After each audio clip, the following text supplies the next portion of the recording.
দর্শক আসসালামু আলাইকুম। দর্শক আপনাদের প্রীতীয় শুভেচ্ছা জানিয়ে শুরু করছে আমাদের আজকের প্রতিবেদন।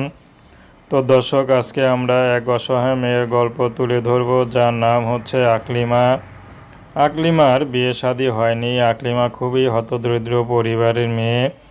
আকলিমার বাবা মা কেউ নেই, থাকে তার নানির কাছে। তো নানি খুবই অসুস্থ। নানি আকলিমাকে বিয়ে শাদী দিতে পারছে না। অভাবে সংসার, যে ঘরে থাকে সে ঘরটা কুঁড়ে ঘর, ভাঙা।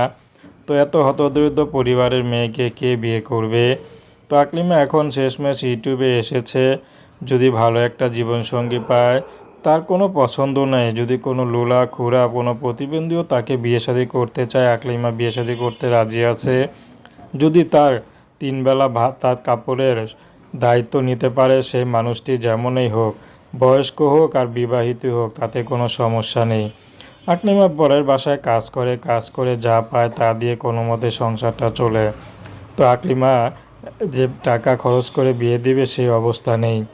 তো বর্তমানে আকলিমা শুধু চায় ভালো একটা মানুষ, যে মানুষ তার সুখে দুঃখে পাশে থাকবে, তাকে কখনো ছেড়ে চলে যাবে না।